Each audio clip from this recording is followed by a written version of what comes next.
So ayan mga idol, ito yung binisita namin ngayong araw. So wala nang mga puno mga idol. Ayan o, ginawa ng rest house. So, dito kami sa Marilog District. So bisita kayo ng Davao mga idol, makikita nyo yung mga ganito na view. Magagandang view dito, malamig na hangin. Yun lang nga, wala nang mga puno, sayang. Yan mga idol.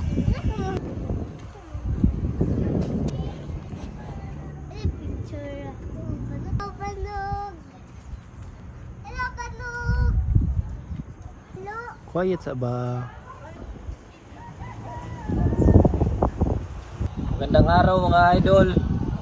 Good morning, good afternoon, tsaka magandang gabi sa lahat. So ito ngayon, bali ito na yung last na party natin ng yung rescue, search and rescue natin na kasama si Sef TV. So Idol Sef, salamat sa opportunity at nasamahan mo kami. At saka sinamahan mo kami nila Idol Mark, nila Idol Terence. So, maraming salamat kay Idol Sef at na bahagi namin ng aming advocacy sa wildlife at saka sa pag-rescue dito sa Davao City. So sa mga idol natin dyan, bali yung vlog namin na Idol Sef, more on yan siya, bali awareness, promote ng ating wildlife dito sa Davao City. Kasi meron tayong mga partner dito sa ating sa LGU, yung sa Senro. So shoutout tayo kanila Sir Tata Briones, kanila Sir Philip ng Senro. So salamat sir sa support, tsaka bisita kami sa office mo siguro mga sunod na linggo. So ayan, gusto ko lang din i-shoutout din pala yung mga idol natin, Moneyboy Secretaria, Idol Jed Lanieta ng Kabantian, Lanieta family ng Kabantian, tsaka si CJ Kriag, and then si Bingbing Pirales, yung pinsan ko nasa Saudi. So shout out, kumusta dyan?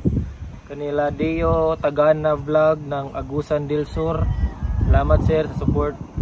And then si Kargi Aquino ng MAA Idol, and then si Said Beta ng Panakan. So kumusta Idol? And then meron pa tayo dito si Joey Sedentario ng Crossing Tagakpan, yung ilagyan natin ng snake awareness natin. At saka si Push and Pull vlog. So ayan, salamat mga idol. So yung natin, yung part 3 natin, ito na yung huling natin. Ito na yung huling part natin na kasama si Idol Sef. So sana may natutunan kayo. Ito yung snake awareness namin, at saka bumisita sa bahay namin kasi gusto niyo makita yung mga na-rescue natin na ahas. So abangan nyo mga idol.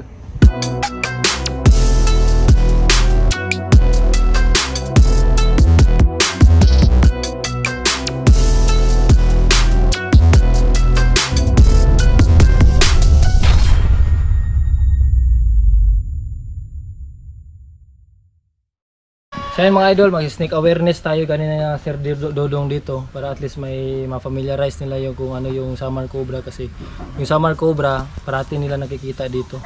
So yung behavior, yung paano yung pattern ng Samar Cobra ating ipaintindi sa kanila. Saka yan yung part ng rescue natin, is hindi lang rescue yung ginagawa natin, snake awareness din. Kasi yun yung pinaka-sustainable na pwede natin gawin, kasi lalong mas effective siya in the long run. Kasi kapag na-instill natin sa mga kaibigan natin kung ano yung kahalagahan ng ahas, kung paano siya maiwasan, yun yung pinaka the best na parang output natin sa rescue, yung advocacy natin. Ayan, labas natin mga idol, labas natin Idol Mark. Nadire Sir Dodong. Yan. Wala, lahi na sa agot daw ni. So ito yung Samar Cobra natin.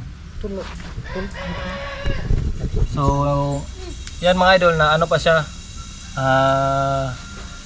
nagapaniid pa siya. Yan. So tatayo yan siya kapag nagulat. Hawak ka ma'am. So madilaw, yan yung kulay nila, madilaw. Saka itong gabi ko mo. Babae ni. Ay, babae? Oo, basta dagko man siya. Babae. So kung makakita mo ginani, always wag nyong lapitan. Kasi kapag kayo ay nakagat, delikado. Yan. So dumudura yan sila mga idol. Yan, ragot i-fold. Fold ragot Dulmark, si Dulmark ragot ipaan. Ay, bitin! Ako lagi ning sama kubra no. Kambok. Dula Dulmark. Dula Dulmark. Oh, putol.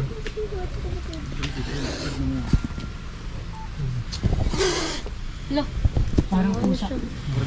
Yan yung his nila. Ano, panakot nila. So ingat sa dura ha. Kinis, Ril, pag sa'yo na ba, kayo mag-picture ron. Sa'yo na. So lahat ng ano, lahat ng gumagalaw sa harap nila, yun yung kakagatin niya. So mabilis silang gumapang kapag nasa lupa. Ay, gadlok sa kubra.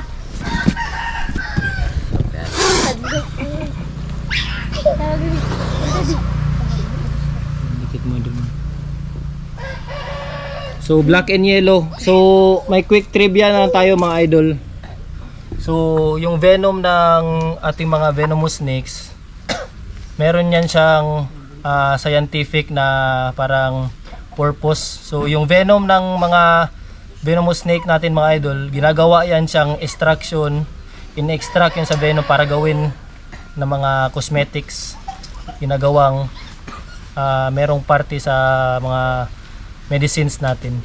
So meron din yan siyang ano, meron din ginagawa na ano, bali mga anti-cancer research. So galing sa venom yung ano ng mga ahas. So iba't ibang ahas yung ginagawa nila na ano, na extraction. So ang kanilang ano, ang kanilang purpose talaga mga idol sa venom is parang ano, parang meron silang mga anti-cancer agents, yung komposisyon ng ano. So kalmado lang siya mga idol. So kapag maingay yung paligid, tapos maraming tumatakbo, mas agitated sila yung summer cobra. So makikita nyo mga idol, yung mga galaw namin medyo minimal lang. Hindi pwedeng ano, hindi pwede yung mga quick moves natin kasi nagugulat yan sila, mas lalo silang ma-agitate. So smooth lang dapat yung galaw, hindi pwedeng ano, magsisitakbuhan or magsisigawan. Ito yung kulay niya. Yellow.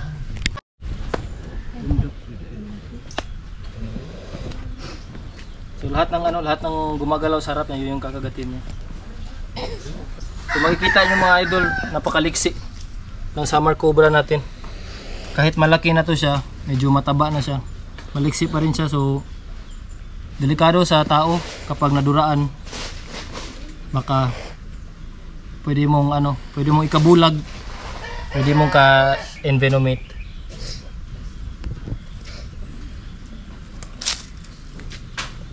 So isa ding pattern, behavioral pattern ng summer cobra is kapag tumatayo siya, para maka-escape po siya, dinadahan-dahan niyang atras yung kanyang buntot para doon siya pabalik, opposite direction yung ano niya gagawin niya. Pero nakaharap pa rin siya sa iyo. Kapag feeling niya malayo na siya sa iyo, nasa mga 1 meter ano na, pwede na siyang gumapang na. At titigilan niya yung ano, yung paghuhod niya. Matanda na to. Tiguwang na niya. Mga ano na niya, mga 6 years sobra. 6 years. Meron pa.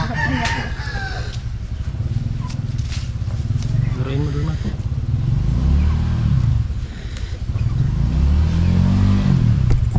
So yan Sir Dodong. So alam niyo na ano Sir Dodong yung mga reaction kapag makikita ka na summer cobra. Ayan. Salamat kay Sir Dodong. Sana may natutunan kayo Sir Dodong.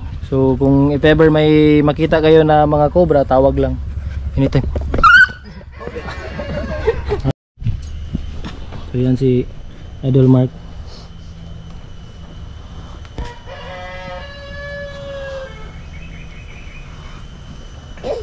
So makita nyo mga idol, mas kampante siya kapag tahimik lang yung lugar.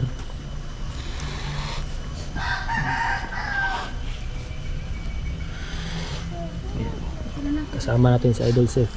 Idol Chef. Saka yung partner niya yan si Ma'am. So dito tayo sa Barangay Tagakpan, snake awareness na lang tayo. Bali nag-clearing tayo sa kanila ganinang area doon sa ibabaw.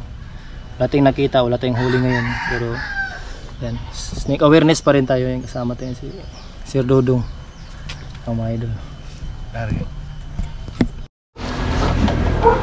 Ito yung mga rescue natin. Lagay ko lang dito sa ano, tingog ko. So sa magkaibang mga lugar to sila.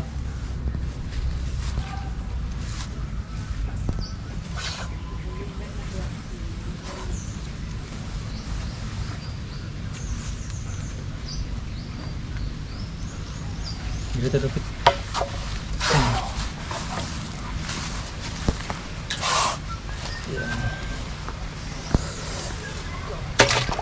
Yan, malaki na din to. Ano lang. Parang isda lang. Asko. Ay, mo din yung ano, mo siguro ning dito sa kuwari. Bakit nilalagyan mo ng tubig? Para ano lang din, hydration na lang din sa kanila. Kasi yung mga ganito, hindi pa namin na-endorse, prone sila sa dehydration kasi nasa cloth bag lang. So before namin siya ma-endorse, dapat syempre good condition kasi nawawala yung essence ng rescue natin kung namamatay lang sila din dito.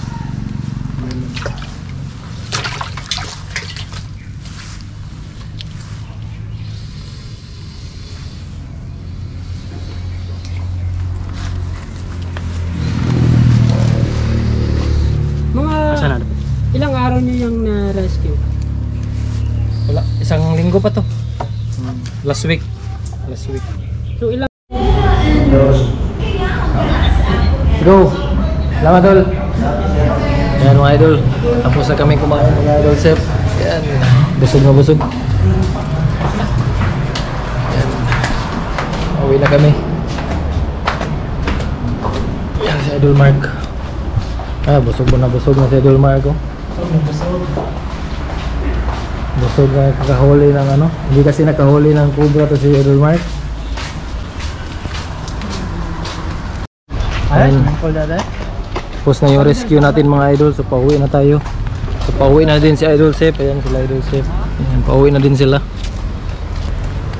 Ayan. So punta sila ng Bansalan.